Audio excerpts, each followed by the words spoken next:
À bord de ce pirogue, direction Ouron dans le département d'Oussouye. Après une trentaine de minutes sur le fleuve Casamance, cette île de la basse Casamance s'ouvre à nous. Dans cette localité, le 3FPT a formé ses 25 femmes réunies au sein du GIE Fama dans la transformation de produits halieutiques.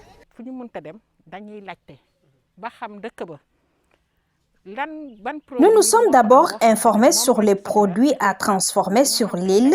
Elles nous ont dit qu'il y avait le poisson qui à chaque fois pourrissait.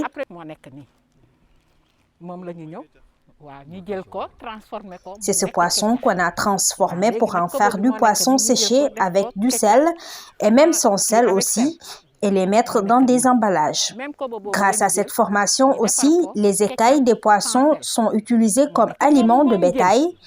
Et à partir de ces poissons, on a eu à faire des nems et des croquettes aux poissons pour vous dire l'importance de cette formation. Pour les bénéficiaires, la formation est d'une importance capitale. Elle va permettre de les capaciter dans la transformation de produits qu'elles avaient du mal à conserver sur l'île. Nous n'avions jamais cru faire cette formation et avoir tous ces résultats. Au départ, on ne croyait pas à ça, mais après les discussions, on a commencé à être formés. Tout ce que vous voyez ici, c'est nous qui l'avons fait. C'est une formation très importante.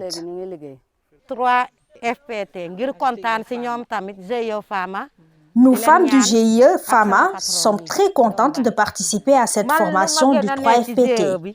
Tout ce que l'on a vu est nouveau et va nous permettre de gagner en expérience. Quand je vois que c'est nous qui avons fait ça, je suis très fière. Pour le 3FPT, l'objectif est clair. Il s'agit de permettre à ces femmes de Ouron d'être autonomes. Elles vont même être accompagnées dans l'écoulement de ces produits sur le marché et dans la recherche de partenaires pour les financements. Ce programme de formation avec les femmes de Ouron entre aujourd'hui dans le cadre d'un programme de désenclavement des îles que le 3FPT a commencé dans toutes les îles aujourd'hui du Sénégal. Et nous l'avons commencé dans les îles du Saloum et aujourd'hui c'est autour de Ouron. Et ces femmes sont formées en transformation de produits halieutiques. Le constat a été que aujourd'hui, comme la formatrice l'a dit, il y a beaucoup de poissons dans cette île que les femmes jetaient au niveau comme elle l'appelle, au niveau des rizières. Donc on s'est rendu compte on a fait ce constat-là et le 3FPT a dit qu'il serait vraiment intéressant, surtout dans le cadre également de l'équité territoriale et de l'équité sociale, de permettre à ces femmes de ne plus jeter ces poissons-là, de les récupérer et de les transformer, soit en ketchup avec sel, en ketchup sans sel et également en aliments de bétail et en nems et croquettes.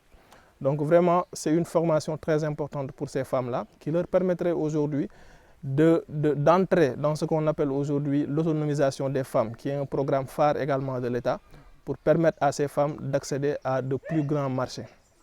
Voilà l'objet de cette formation. Et nous comptons également accompagner derrière, de faire un suivi, essayer de mettre en relation ces femmes avec les autres structures étatiques telles que la DER, telles que les autres partenaires et bailleurs de financement pour qu'ils puissent accompagner ces femmes à ce qu'elles puissent avoir cette autonomie financière et développer des activités. Cette session de formation des femmes de Ouron obtenue grâce au 3FPT va être mise à profit pour permettre à ces femmes d'avoir des revenus. C'est ainsi un jour nouveau qui se lève sur Ouron grâce au fonds de financement de la formation professionnelle et technique.